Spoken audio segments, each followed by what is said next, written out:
Ya lo pasado, pasado.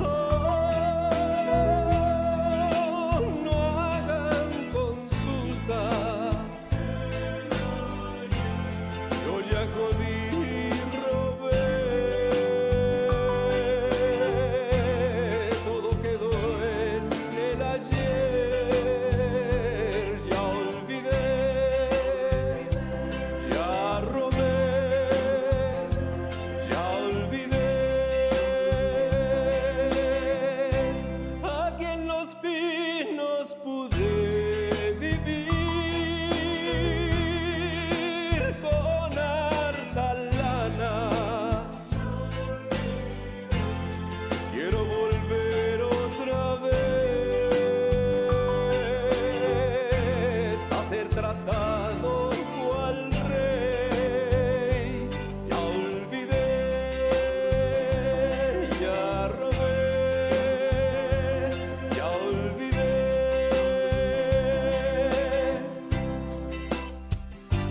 Pido un amparo para librar mi peculado.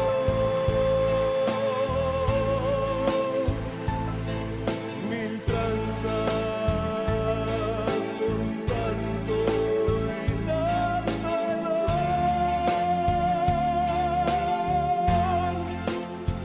Vivo millonario, soy muy millonario, cual impune soy.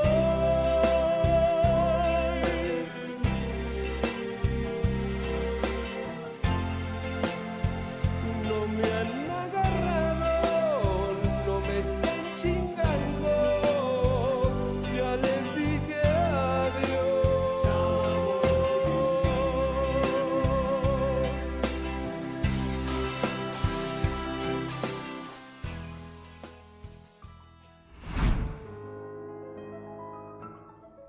Ay, me río y lloro, mano. Se nos fue Kino. Sí, pues es que estaba pensando, poca gente sabe, pero él se asumía y era un hombre de izquierda, de bastante izquierda. Mucho, hasta radical lo consideran en Argentina. Pero fíjate, lo más político que pudo hacer era Mafalda, ¿no? Exacto. Que no era una tira política propiamente, pero deslizaba cosas ahí, pero era lo más que podía hacer. ¿cómo no? En Argentina, fíjate, Mafalda se publicó entre 63 y 73, Exacto. ¿no? Hasta la llegada de Perón. Pero en medio, en el 66, hubo un golpe de Estado, ¿no? Llegó un tal general Cámpora y no sé qué. Aún así podía seguir publicando. Pero ya cuando llega Perón, empezó a operar en Argentina una cosa que se llamaba la AAA, la Alianza Anticomunista Argentina, que era un grupo terrorista de ultraderecha que se dedicaba a ejecutar gente de izquierda. Y luego ya vino el golpe del 76, que ya de plano Ya, Quino y su esposa huyeron de ahí. A España. Sí, pero vamos, aún así hizo su gran obra y deslizó su mensaje social y político a través del personaje de Mafalda, ¿no? Pero además lo fantástico es que luego hablan estos intelectuales, entre comillas, que dicen que aquí no hay libertad de expresión, ¿no? Ya sé cuáles. Pues sí, sí. Fis sabe de eso. Pues justamente para hablar del tema de libertad de expresión, para hablar del papel de los intelectuales y sobre todo para hablar de la revisión de la historia, hemos invitado ni más ni menos que a un intelectual de peso completo, que es el doctor Enrique Semo. Doctor Enrique Semo, muchas gracias por estar aquí en El Chamuco. Doctor, Gracias de Bienvenidísimo. estar con ustedes. pues qué honor, muchísimas gracias.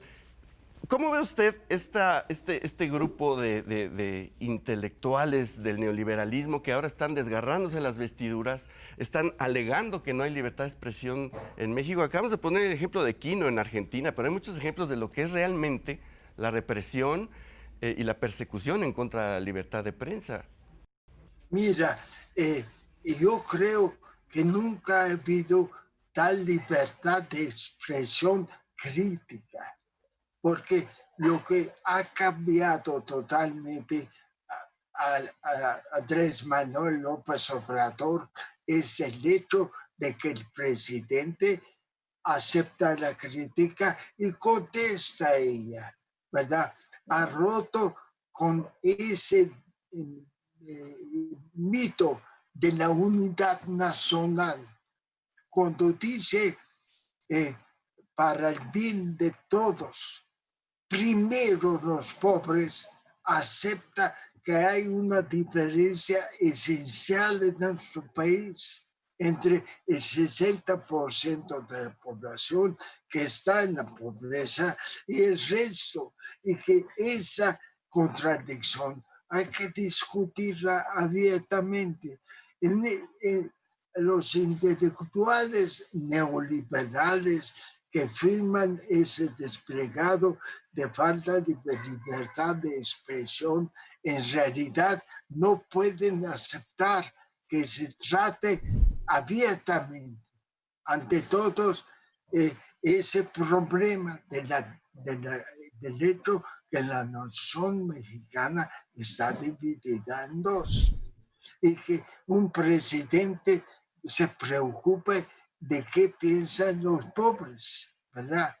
Y eso los saca de quicio, porque son intelectuales del neoliberalismo, 30 años del neoliberalismo, con diferentes maneras de expresarse. Hay que pensar en qué es un intelectual.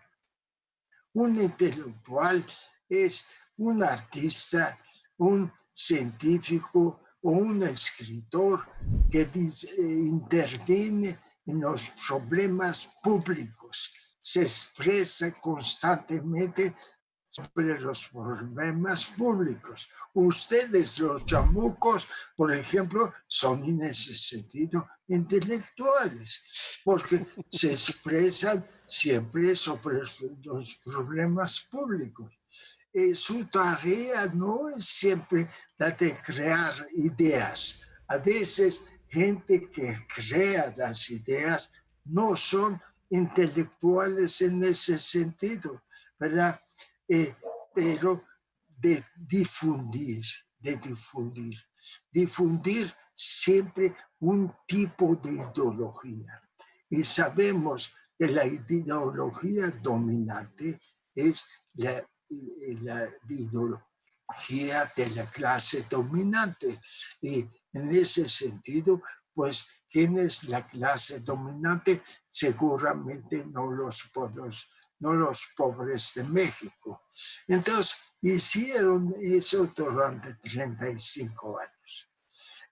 Algunos de ellos vienen de pensamiento progresista, del pensamiento incluso de izquierda, pero se fueron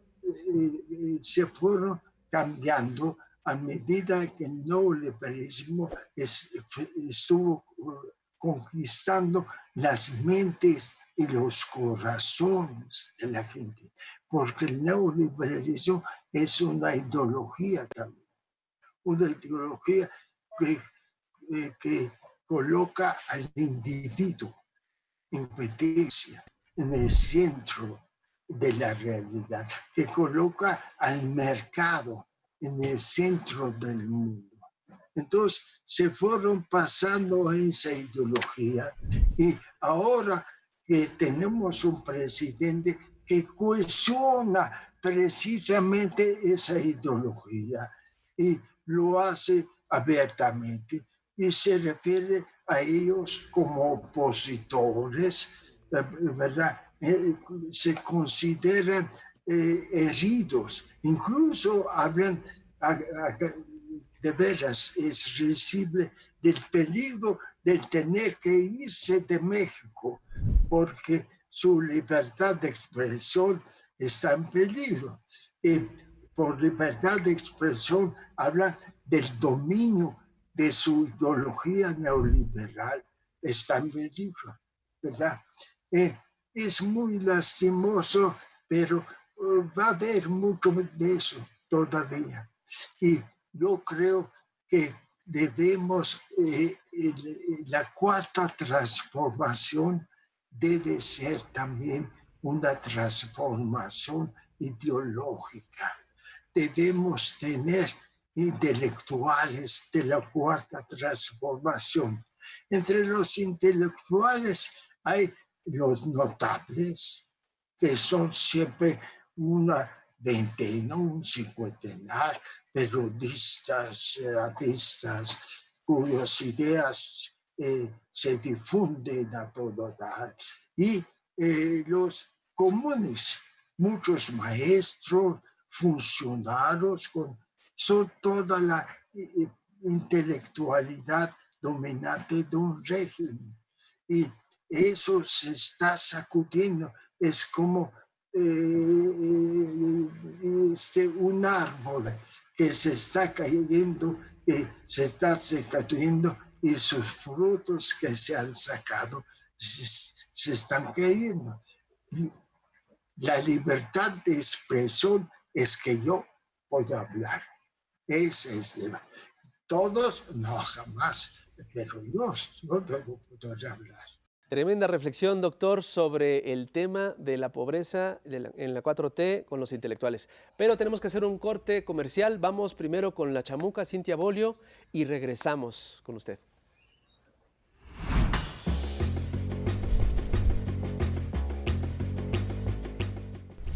Querido lectorado, patriarcado es que las mujeres tengan que marchar cada 28 de septiembre por el aborto legal para todo México y que marchen también porque el 99.9% de violadores y feminicidas andan libres e impunes. Patriarcado es votar por un gobierno de izquierda y que éste criminalice el derecho a la protesta social, encapsulando y gaseando las marchas. Patriarcado es que la policía ataque a las chavas, aunque eso sí, yo no comparto su respuesta a las agresiones. Eso es algo a replantear en las manifestaciones feministas. Tampoco se vale comparar la fuerza policial del Estado contra una marcha de civiles.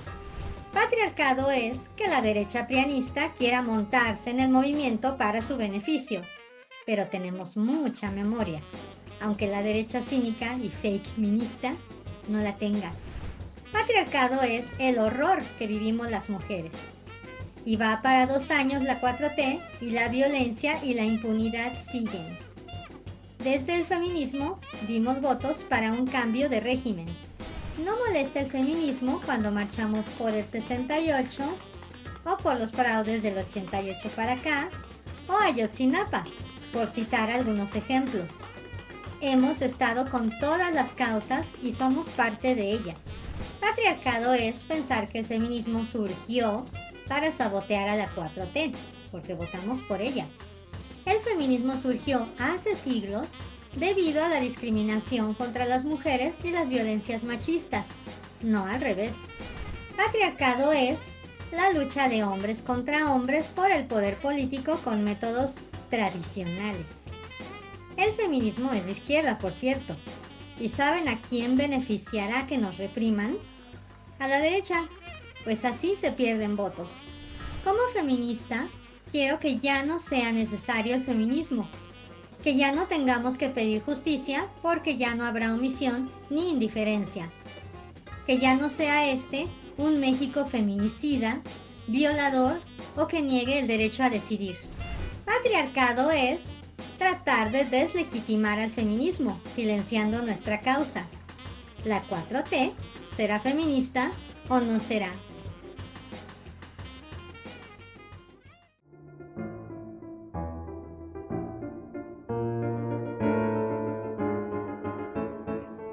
Bueno, entre otras cosas, el papel de los intelectuales es reflexionar sobre el pasado, sobre temas profundos, sobre el país.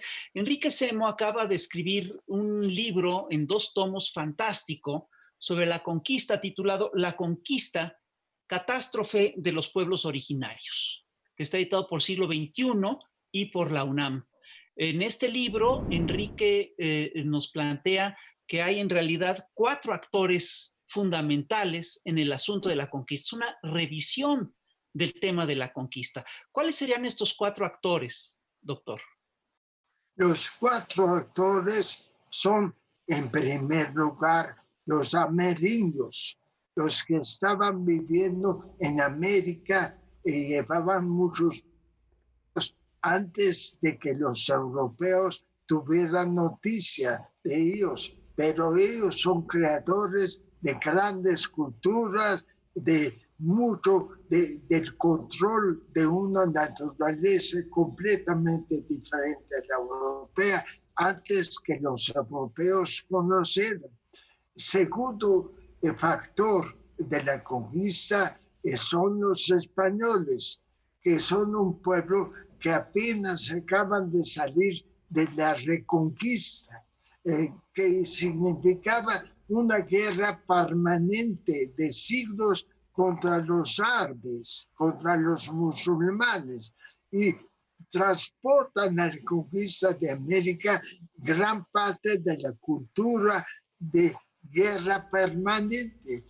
Tenían una cantidad de hijos de hidalgo muy pobres que formaban parte de esa guerra y que ya no tenían nada que hacer en España y los transportan a América. El tercer elemento son los europeos, los comerciantes, los prestamistas, los empresarios del siglo XVI, que son los que más se aprovechan de ese descubrimiento de América y que no se les debe pasar por alto.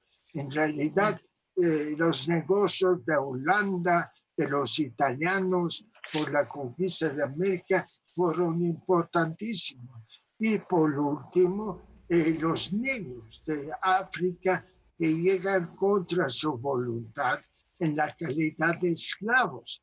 Todos ellos forman parte en el fundamento de la nación mexicana, en condiciones muy diferentes unos de ellos. Y yo creo que no se puede entender la conquista sacándola de la historia del surgimiento del capitalismo. Es curioso que tanto Luis Fernando Granados como usted están haciendo una revisión de lo que es la conquista y es curioso que los dos coinciden en muchos puntos. Entre otras cosas, se plantean que el tema de la conquista, como se ha venido contando, ha sido muy limitado porque se habla de la conquista como si fuera un asunto que ocurriera solo en la Ciudad de México y que solo pasara a través de la ruta de Cortés, cuando en realidad la conquista se extiende en el norte durante 300 años, esto es lo que viene en el libro, y en el sur, bueno, también se extiende en el tiempo por siglos. Si queremos integrar la conquista en la historia de la formación de lo que más tarde será la nación mexicana y el México plurinacional que tenemos ahora, integrar todos los que participaron, tenemos que tomar los 4 actores y sobre todo lo que fue la Nueva España, el norte, el centro y el sur. El centro son la conquista del Imperio Azteca, pero en el norte, los pueblos del norte, más cazadores y recolectores y agricultores principiantes, presentaron una resistencia que duró 300 años e incluso impidieron que los españoles conquistaron todo el norte. Ahí es donde se inventa la guerra de guerrillas. Es increíble, pero la guerra de guerrillas que los españoles dirán en 1808 que ellos la inventaron, la aprendieron aquí en América con los pueblos del norte, que fueron guerrilleros invencibles mucho tiempo y tardaron mucho en someter o no se sometieron. Cuando los españoles se van, muchos de los Tarahumara, de los pueblos del norte, no están sometidos en realidad. Y respecto, los mayas tienen una idea muy diferente del conquistador. muy diferente de los centros de los nahuas. Ellos dicen con claridad en el Popol Vuh, no voy a repetir las palabras, pero sí la idea. Más vale que los extranjeros vengan en son de paz, porque si no, tendremos una gran guerra.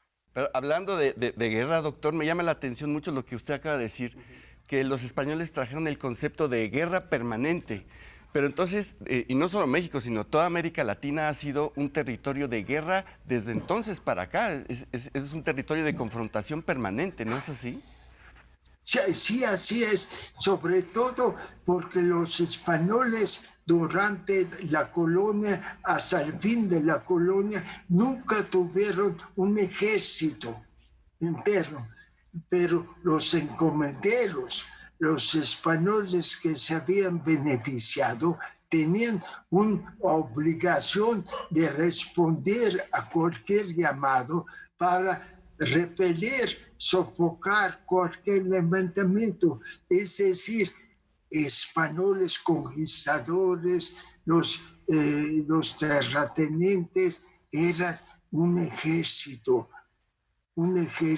siempre fueron una población en armas para el dominio de los indígenas y también de los esclavos negros. Y en ese sentido hay que decir que los españoles fueron constantemente sofocadores, opresores de todos los indígenas que se resistieran. Lo que yo estoy viendo es que la conquista no ha acabado y no nada más los españoles le echaron ganas, lo lograron y las intervenciones que hemos tenido por parte de Estados Unidos y otras naciones, Sí, Francia. Seguimos siendo una sí, colonia de explotación finalmente. y que buscan seguir explotando. Ahora es comercial, es de maneras más sutiles, pero siguen siendo... Pues ni tan sutiles, pues, militar y con el narco. Exactamente. Eso es muy importante lo que ustedes dicen. La idea de la conquista y de la dependencia se debe defender mucho porque seguimos viviéndola. La colonialidad no se ha acabado. Los países de América Latina no son hoy mucho más libres de los Estados Unidos que en el siglo XIX. Desde el punto económico, quizás sean más dependientes todavía. Les voy a recordar que México es el primer socio, entre comillas, de los Estados Unidos económicos. Pero ¿qué tipo de socio? El socio de las empresas del norte, las maquiladoras del norte, el socio en que nuestros conciudadanos de los Estados Unidos tienen que mandar cada año una cantidad enorme para mantener a sus familias aquí. Ese tipo de socio depende. Entonces, la idea de colonialidad, de dependencia, debe explorarse todavía no como una cosa de los siglos XVI a XIX, sino como una cosa de la historia contemporánea.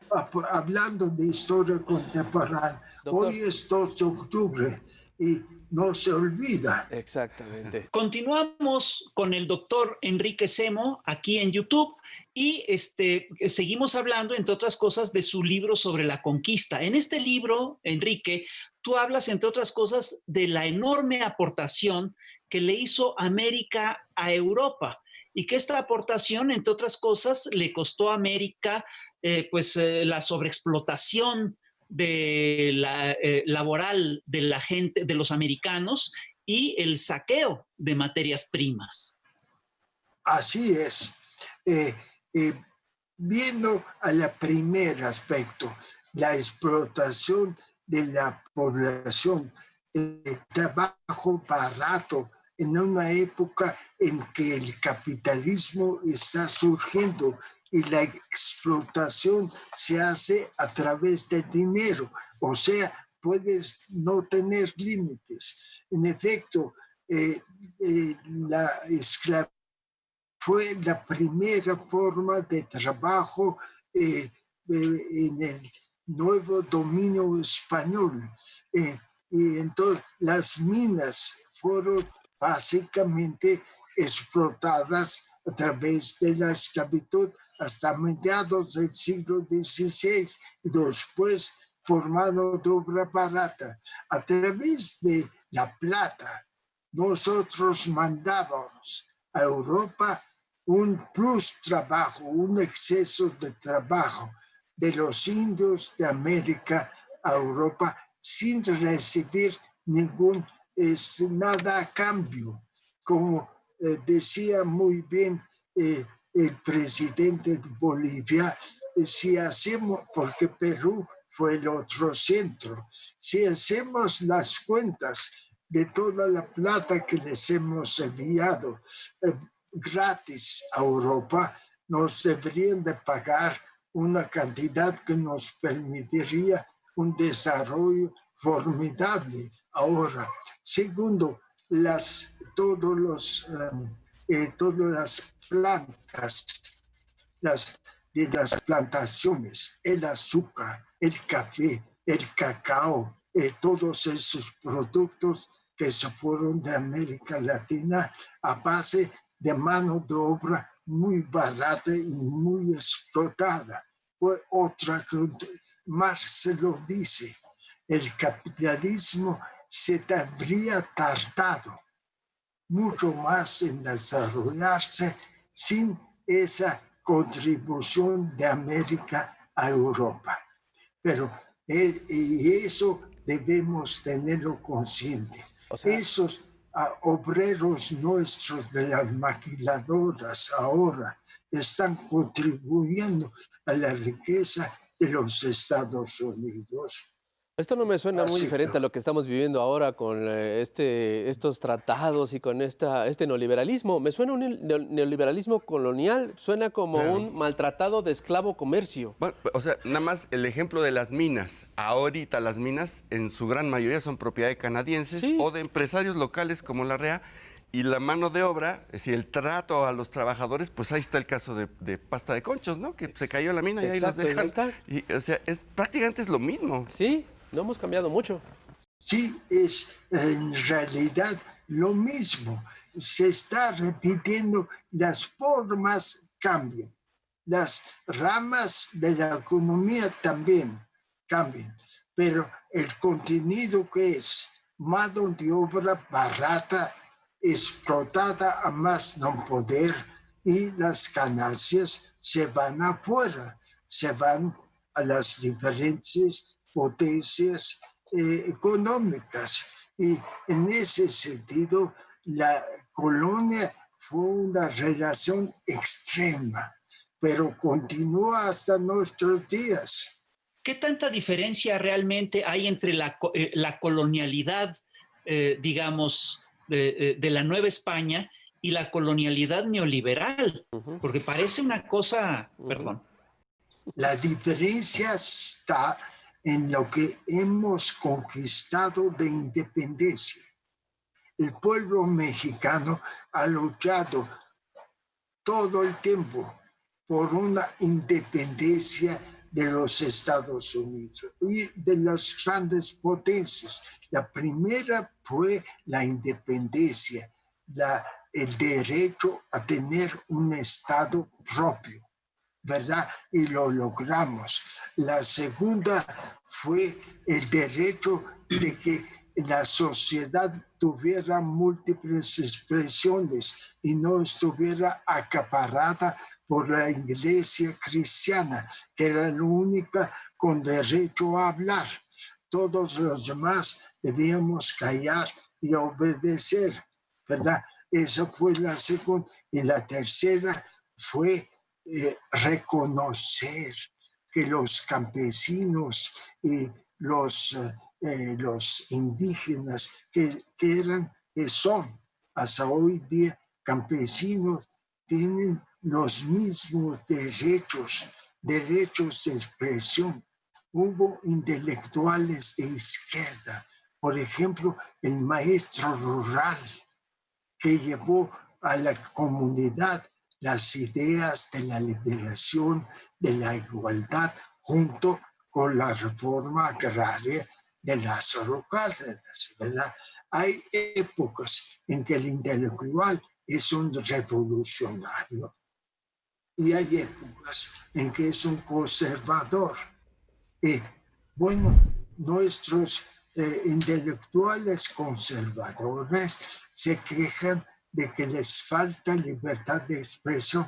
No, simplemente se les contesta.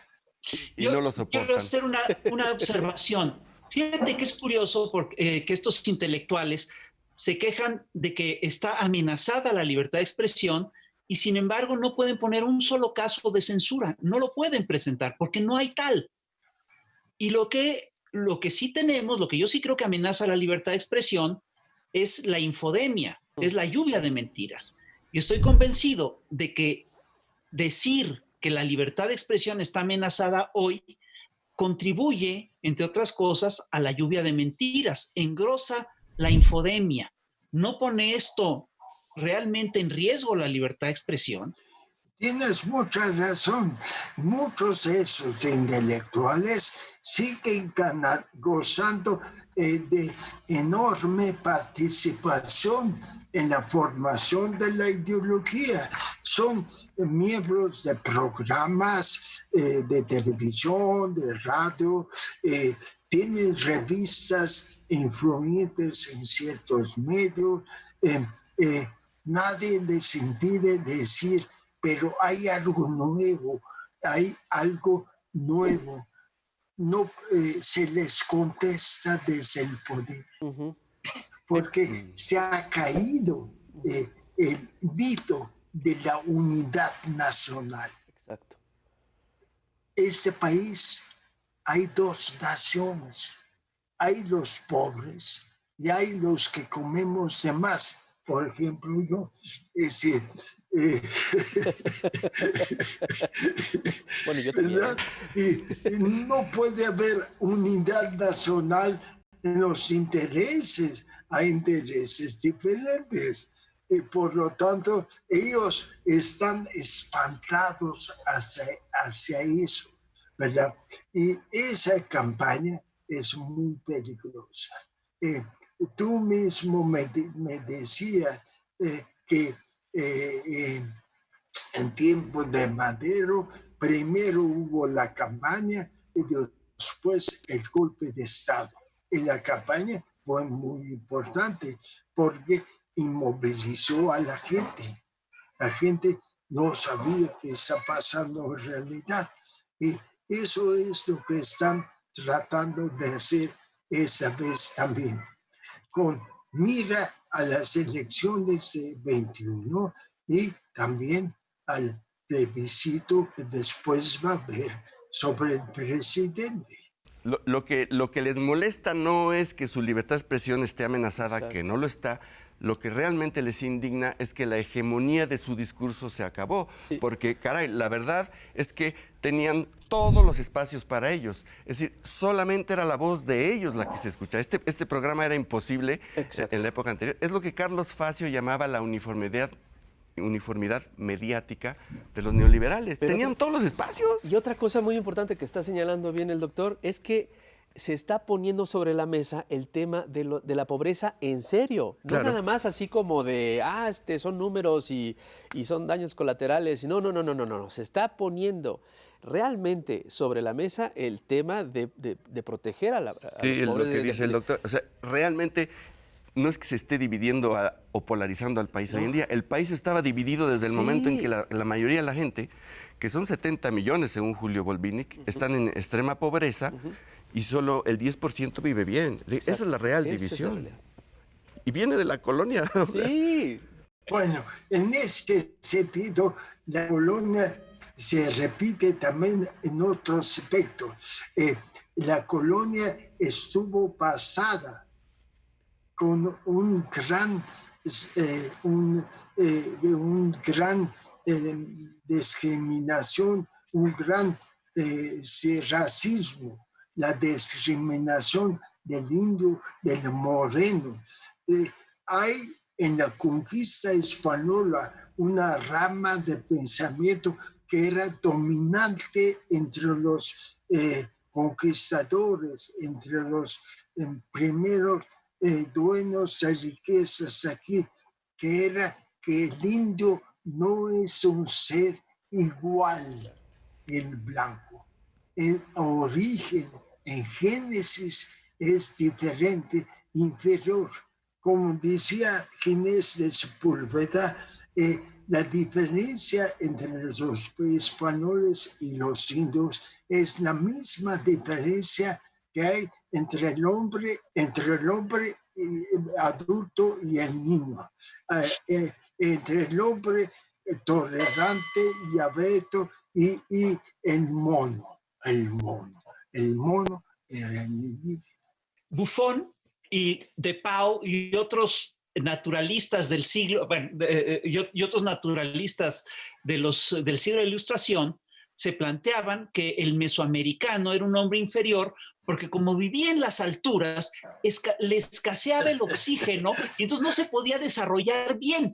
Y del mismo modo, como la llama era un camello que no se había podido desarrollar bien, el hombre mesoamericano era un humano que no había, bueno, al que le faltaba mucho para llegar a ser un europeo. Y eso establecía, entre otras cosas, la diferencia entre el español peninsular y el español nacido en la Ciudad de México, lo cual, perdón, es una fascinante, pero así funcionaba. Así funcionaba la lógica racial y esa era una de las estructuras del régimen de castas. Pero sigue funcionando mucho así, ¿eh? Sí, Así sigue es. igualito, o sea, perdón, pero es que ese es el tema. Y como bien señala el doctor, fíjate que yo lo quiero rescatar porque es algo que no lo había leído ahí por ahí, la importancia de que se entienda, de que deben de discutirse estos temas, de que debe de eliminarse la idea de la unidad, de que solamente hay un solo discurso. Se debe de reconocer de que hay posturas encontradas y sobre todo rescatar este tipo de cosas que siguen arrastrándose desde la colonia. Sí, en ese sentido, verdaderamente estos intelectuales no recuerdan la Inquisición. La Inquisición no permitía nada que fuera de lo dominante. Era las ideas de la Iglesia Católica. En ese sentido, era o te sometes o cuello. Por eso hablan de que hay peligro de que se tengan que ir del país, como si hubiera una inquisición. Pero yo no veo ninguna amenaza de nada, absolutamente. No, es una campaña. Es una campaña que tiene muchas expresiones muy diferentes. Desde Farina, ¿verdad?, hasta esa campaña, todo es para que se impida el puesto del presidente de Morena en las próximas elecciones. Bueno, una cosa que hay que recordar, el día de ayer, bueno, hace unos días, uno de los intelectuales de la derecha, que es Francisco Martín Moreno, que a mí me parece un pensador realmente muy pobre, dijo en una entrevista pública que él extrañaba a la Inquisición y que él dijo algo así como, cómo desearía que regresara la Santa Inquisición para colgar, no, para quemar a los seguidores de López Obrador en el Zócalo. Eso sí, es un llamamiento al fundamentalismo más cerrado, a los otros más intolerantes. Eso es, al decir que no hay libertad de expresión, en realidad es lo que se hace un llamado a la intolerancia, al cambio, la intolerancia al cambio. No hay que olvidar que en el sentido común del pueblo mexicano, Hay también a veces un miedo al cambio, un miedo a algo nuevo. Entonces se está llamando todos esos sentimientos para que afloren y permitan que sabe que eso no lo sabemos, porque igual que están en esa campaña, pueden estar preparando algo más duro. Pero lo que sí demuestra ese caso, Fisgón, es que estos personajes que nos los pintaron como los intelectuales, las voces a seguir, los libros a leer, etcétera, en realidad tienen una pobreza intelectual pavorosa y ahora se expresan solamente desde las vísceras con odio y son completamente incapaces de articular el más mínimo discurso coherente, que es lo que se supone que saben hacer. Exacto. Eso de decir que van a quemar a la gente, que desearían quemar a la gente, argumento? eso lo dice un intelectual. O sea, realmente nos vendieron como intelectuales a unos patanes. Exacto. Bueno, yo creo que el caso de Martín Moreno es muy especial. Sí, Yo creo que también hay otros sectores, son mucho más ilustrados, son más inteligentes y que son menos bárbaros que este personaje. Y obviamente ellos dicen cosas más acertadas. Pero tampoco son capaces de construir un discurso. Yo creo que están en crisis. Yo creo que ocurrió simplemente, ellos son una buena ilustración de aquella cosa que decía Carlos Monsiváis, que él en un momento dado dice, o no entiendo lo que está pasando, o ya pasó lo que estaba entendiendo. Yo creo que ya pasó lo que ellos estaban entendiendo. Sí, eso está muy bien dicho. Ha pasado lo que ellos estaban entendiendo y representando. Mira, hay en ese sentido una cosa muy perversa de la relación del Estado neoliberal con los intelectuales. Es decir, se los acerca, los cohorta, está todo a un grupo, ¿verdad? No solamente a los notables, también a muchos comunes. Está todo para que promuevan ideas que son defensores de la situación que existía, ¿verdad? No siempre es consciente en los intelectuales esa cosa, pero el Estado mexicano de los neoliberales fue en ese sentido muy especial, con una atención hacia los intelectuales y sus debilidades. La debilidad puede ser el dinero, puede ser el puesto y puede ser el reconocimiento, ¿verdad? Los premios académicos y los premios de todo tipo. Entonces, el Estado neoliberal fue en ese sentido muy cuidadoso. Y, por ejemplo, tengo anécdotas. Voy a decir solamente una porque es trágica. Siqueiros fue apresado en 1961. Fue a dar con sus huesos a la prisión y estuvo 3 años, hasta 64, en la prisión. Al salir de la prisión, cuando fue amnistiado por el mismo López Mateos que lo había metido a la prisión, sus amigos se reunieron en una casa grande para honrarlo y festejar su libertad. Y lo sentaron en un lugar determinado de libertad. Y Siqueiros estaba ahí, ¿verdad? Y repentinamente se abre la puerta de enfrente y por ella entra López Mateos y va directamente a Siqueiros y lo abraza y le dice, querido amigo, qué gusto verlo en libertad con sus amigos festejando aquí. Solamente eso, le toman la mano de todos los presentes y se va. ¿Qué quería decir con eso? Mira, cuate, aquí manda el presidente. Puedes hacer muchas cosas y decir muchas cosas y pintar tus, pero no te metas con el presidente, porque si no, el presidente te castiga y te libera. Eso era la Inquisición. Y no lo que hay ahorita. No ha sido apresado nadie, nadie ha sido perseguido.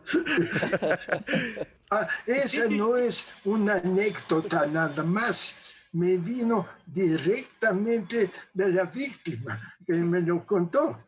¡Qué barbaridad! Hay que hacer la aclaración de que Siqueiros fue a la cárcel efectivamente por haber dicho públicamente cosas contra López Mateos. No sé si lo insultó o qué le dijo. No. La cosa es así. López Mateos, a quien llamaban también López Paseos, porque viajó mucho en América Latina después de la represión de los ferrocarrileros. Siqueiros participó en la huelga con los ferrocarrileros.